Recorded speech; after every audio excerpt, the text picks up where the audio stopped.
예, 오늘은 마태복음 28장 보겠습니다. 18절에 보시면은 어, 이제 예수님께서 십자가에 죽으시고 그리고 다시 살아나셨습니다.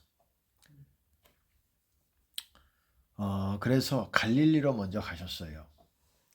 그러니까 제자들에게 갈릴리에서 만나자라고 천사를 통해서 뿐만 아니라 예수님께서 직접 그 전에 말씀을 해 오셨는데 이제 제자들이 잘 몰랐어요. 나중에 이제 그걸 깨닫고 왜 갈릴리로 가셨을까? 이제 예루살렘에는 이제 그 예수님에 대해서 죽으셨기 때문에 그것에 대한 핍박이 있었을 거라고 봅니다. 그래서 좀 더 안전한 그 갈릴리 바다가 있고 그곳에서 편하게 만나기 위해서 그렇게 제자들과 만나서 그러기 위해서 갈릴리로 가셨다라고 생각을 해요. 또 이제 예수님께서 또 베드로와 같이 있을 때에 부활하시고 나서 베드로와 같이 있을 때에 베드로에게 뭐라고 말씀하셨습니까? 네가 나를 사랑하느냐? 네가 이 사람들보다 나를 더 사랑하느냐? 이렇게 예수님께서 물어보셨다라는 거예요.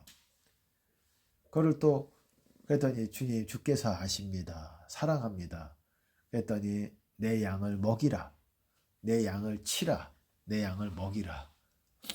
내 양을 치라라는 것도 여러분 feed예요. 영어로. 먹이라라는 것과 같은 말인데 어떤 목사님은 내 양을 치라 그래서 말로 치든지 혼쭐을 내고 이런 거라고 생각을 하시더라고요.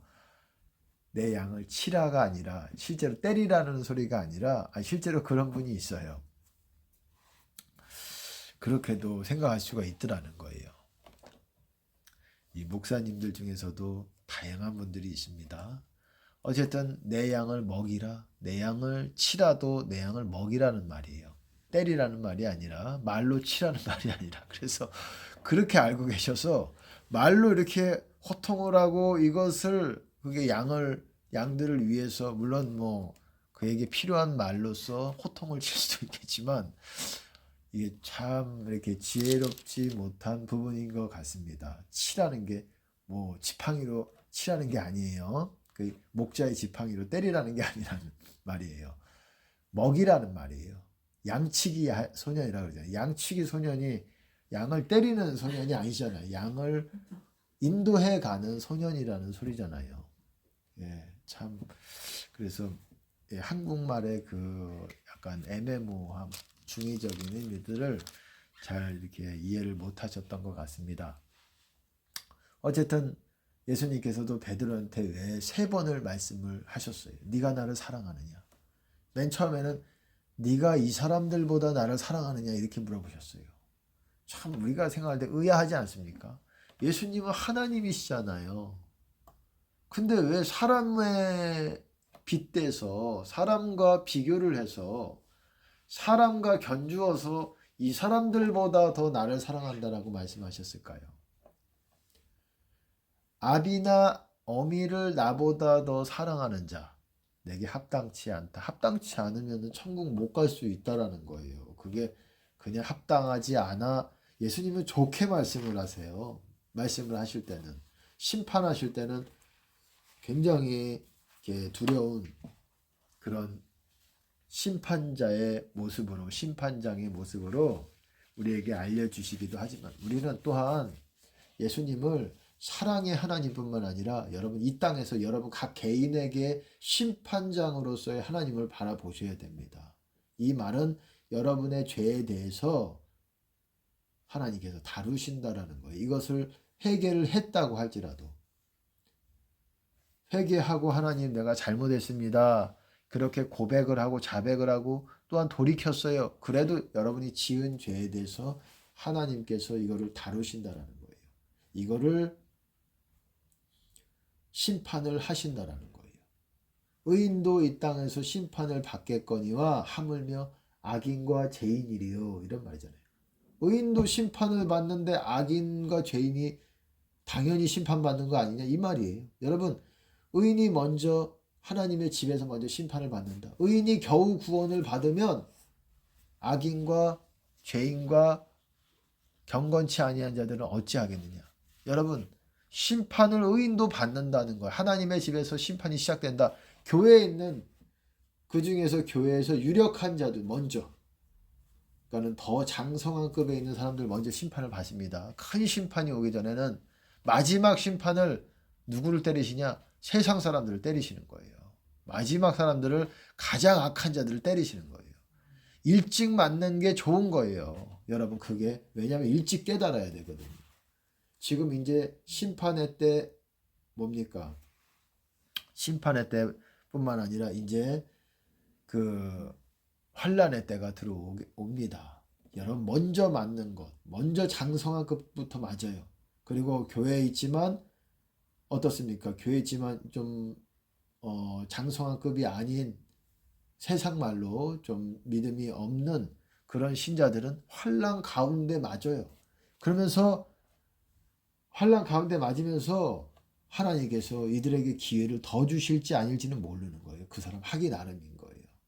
그래서 환란을 받다가 그냥 보내버리시든지, 보낸다는 게 좋은 뜻이 아니겠죠. 제가 말씀드린 게 다른 데로 안 좋은, 세상 말로 골로 간다라는 그런 지옥 골짜기로 보낼 수도 있는 것이고, 이 사람은 환란을 통과하면서 더 깨끗하게 되면서 회개가 되면서 또한 이 사람에게 기회를 계속 줄 수도 있는 것이고, 환란이라는 건 그런 것입니다. 의인도 심판이 있는 거예요. 악인 죄인은 당연히 심판이 있고, 악인 죄인은 나중에 심판으로 때려서 그냥 보내는 거예요. 이 땅에서 때려서 맞고 보내서, 물론 이 땅에서 다 받지 않고 갈 수도 있어요. 그거 왜 그러냐? 그거는 자녀 세대가 받을 수도 있어요. 그거를 자녀 세대가 받을 수 있어요. 여러분, 하나님께서는 나를 미워하는 자는, 형벌받을 자는 결단코 면하지 않는다. 이 말은 죄에 대해서는 절대 내가 그것에 넘어가지 않는다는 거예요. 3, 4대까지 내가 그것들을, 네가 다 그 죄값들을 못 감당했으면 그 자손, 아들, 그 아들이 감당도 안 되면 2대, 3대, 4대까지, 3대까지인지요.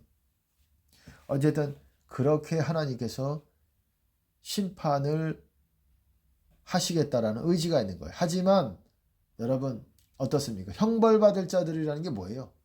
하나님의 은혜가 없는 사람들을 말하는 거예요. 하나님의 은혜가, 주님의 임재가 없는 사람들. 근데 주님의 임재가 있는 사람들은, 나를 사랑하고 내 계명을 지키는 자들에게는 1000대까지, 3대까지가 아니라 1000대까지 내가, 그렇기 때문에 아브라함이 어떻습니까? 아브라함이 축복을 받으니까 그 이후에 세상 끝날까지 거의 1000대가 안 되겠죠. 지금까지 아브라함이 하고 나서, 아브라함서부터 어떻습니까? 아담서부터 예수님까지 14대, 14대, 14대니까 어떻습니까? 계산이 28, 그리고 42, 42대밖에 안 되잖아요. 아담서부터 예수님까지. 그런 거예요. 잠깐, 아브라함인가요? 잠깐만요. 확인을 좀 해볼게요. 제가 잠깐 헷갈리고 있습니다. 아브라함서부터네요. 아브라함서부터 다윗까지 14대요. 다윗부터 바벨론 이거할 때까지 14대요.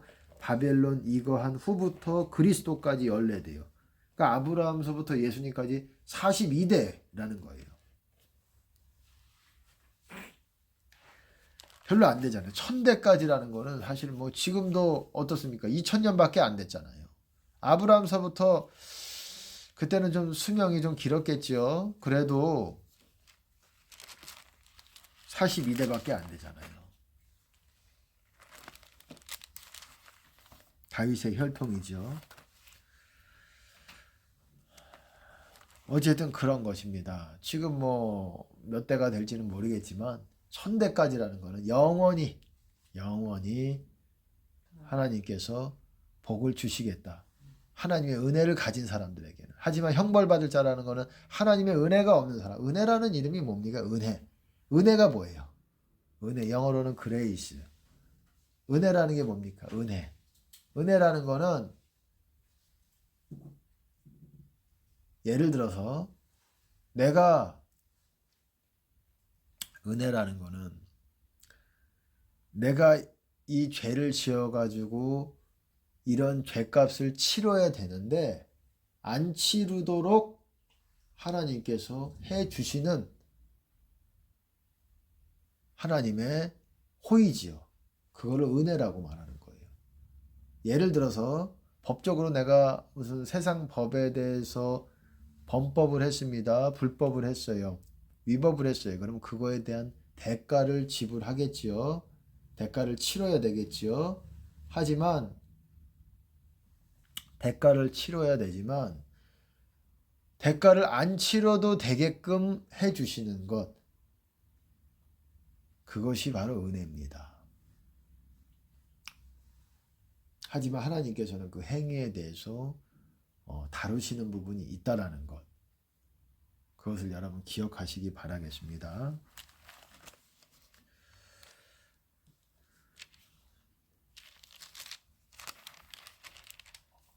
우선 베드로에게 대해서 제가 말씀을 나누고 있었죠. 베드로에게 왜 3번 그렇게 물어봤을까요? 저의 생각입니다. 그리고 그것이 맞다라고 생각을 해요. 베드로는 3번 부인했어요. 예수님을 3번 부인했어요. 네가 3번 부인할 것이다. 닭 울기 전에 3번 부인할 것이다. 그리고 닭이 우는 소리를 듣고 통곡을 했습니다. 그 마음이 참 이해가 가요. 제가 그 상황을 보면은 자기도 혼란이 오는 거예요. 내가 아는 그 예수님, 그리스도 예수님인데 하나님의 아들이신데 저렇게 연약한 모습을 우리들에게, 많은 사람들에게 보여주고 있는 거예요. 그러면서 혼란이 오는 거예요. 내가 알고 있는, 내가 믿고 있는 그 예수님이 맞는가. 그래서 자기도 모르게 예수님을 사람들 앞에서 부인을 합니다. 저주를 심지어 하고. 그리고 닭이 우는 소리를 들었어요. 통곡을 했습니다.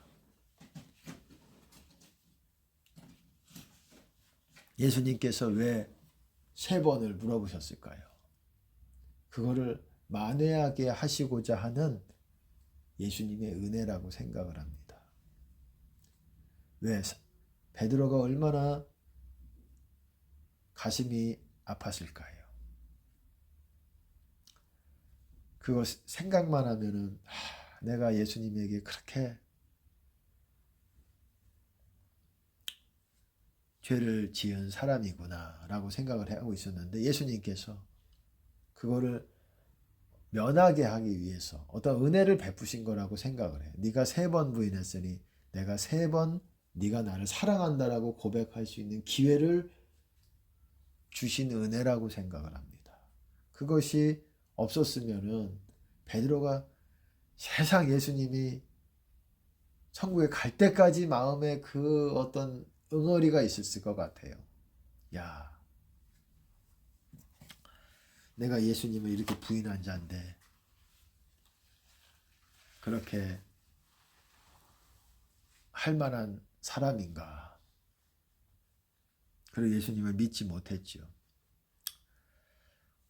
이제 고난 주간입니다. 다음 주부터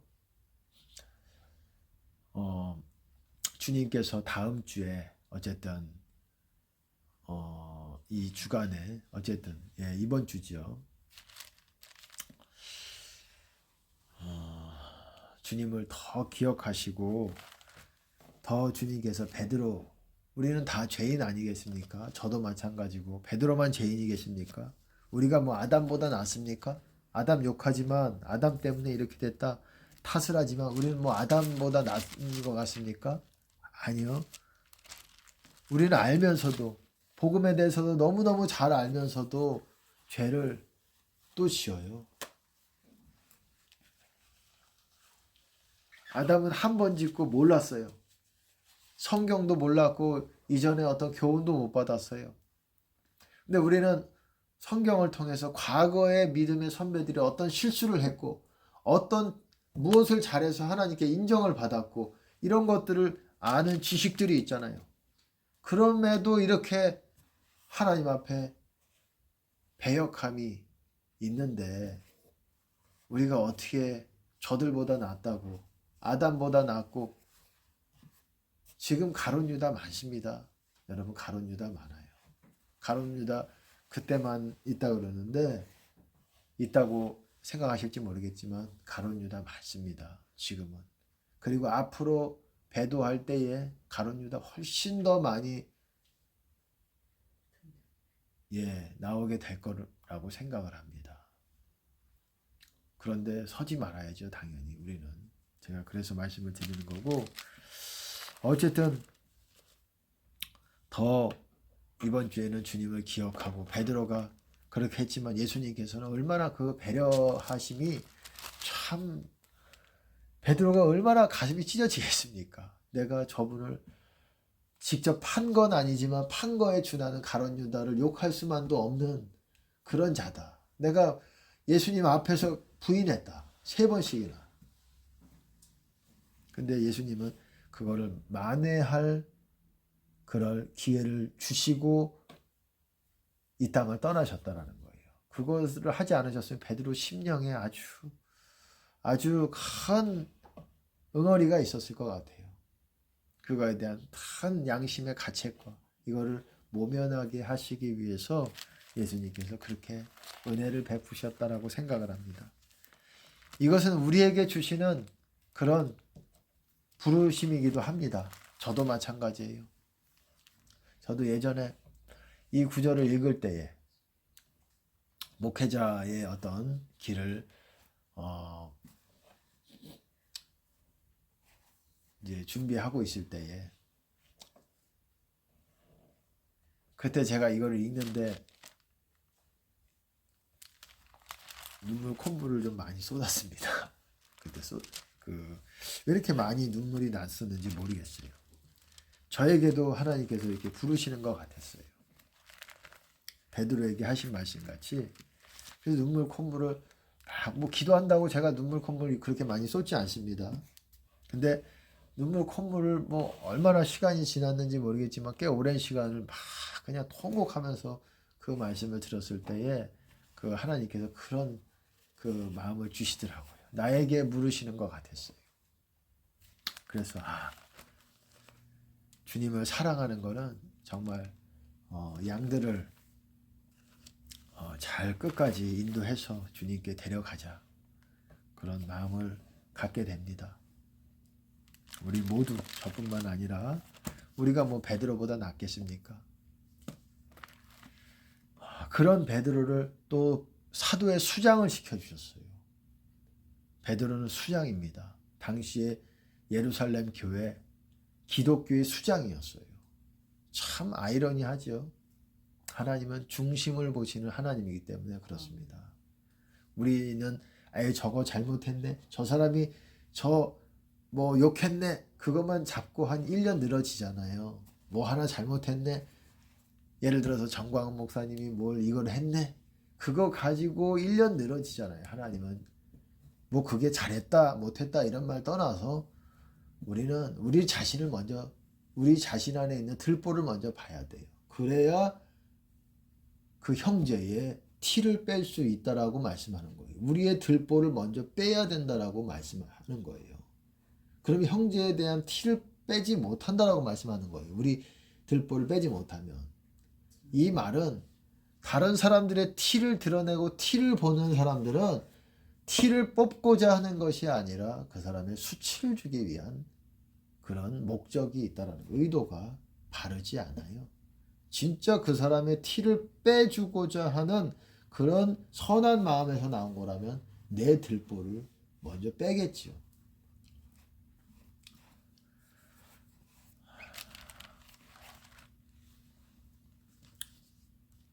하늘과 땅의 모든 권세를 내게 주셨으니 그러므로 너희는 가서 모든 족속으로 제자를 삼아 아버지와 아들과 성령의 이름으로 세례를 주고 내가 너희에게 분부한 모든 것을 가르쳐 지키게 하라. 볼지어다 내가 세상 끝날까지 너희와 항상 함께 있으리라. 여기서 다 중요한 말씀이지만 무엇보다도 내가 너희에게 분부한 모든 것을 가르쳐 지키게 하라. 내가 너희에게 명령한 명령한 모든 것을 말하는 거예요. 분부했다라는 거는. 영어로 보시면은 commanded you. I commanded you. I have commanded you. 내가 너희에게 명령해왔던 것들, 모든 것, whatsoever, whatever죠. 무엇이든지 그거 다 그거를 행하게 해라. 지키게 해라. 너희도 지키고 네가 가르치는 자들에게도 지키게 해라. 왜? 그게 구원이기 때문에. 그게 간단합니다. 기독교는. 예수님이 말씀하신 그 생명의 말씀. 왜 생명의 말씀이라고 말하는 겁니까? 그 생명의 말씀이 그거를 지켜야지 주님 안으로 들어갈 수 있기 때문에 그래요. 그리고 그 말씀이 여러분 안에 새겨놓은 그 말씀이 영이요 생명이라 그랬어요. 살리는 것은 영이니 육은 무익하니라. 내가 너희에게 이른 말이 곧 영이요 생명이다. 영이 바로 생명이에요, 여러분. 영. 내 영과 성령께서 하나로 결합이 될 때 내 안에 생명이 일어나게 되는 거예요. 살아나는 거예요. 그게 생명이에요. 영생이에요. 영생. 성령께서 내 안에 계실 때. 여러분 그렇기 때문에 세상 끝날까지 여기서도 뭐 이렇게 한글로 보면은 구체적으로 나와 있지 않지만 내가 너희에게 분부한 모든 것을 가르쳐 지키게 하라. 그러면이에요. 그러면 내가 세상 끝날까지 너희와 항상 함께 있으리라. 여러분 그러면 내가 너희에게 명령했던 모든 것을 가르쳐 지키게 해라. 그러면 내가 너희와 항상 함께 있을 것이다. 그러지 않으면 함께 안 있을 수도 있다라는 거 아닙니까? 그 말이라는 거는. 네. 어쨌든 오늘 이번 주부터 주님의 거룩한 그 발걸음, 주님이 이 땅의 모든 인류를 위해서 십자가에 죽으셨지만 그것을 믿고 따르고 주님이 하신 계명들을 지키는 자들이 바로 주님의 보혈과 은혜를 입는 것인데 그걸 아직 모르고 있어요. 그런 주님의 발자취를 따르는, 그리고 그것을 우리가 묵상하며 주님의 마음을 살피는 저와 여러분이 되시기를 예수님 이름으로 축복합니다.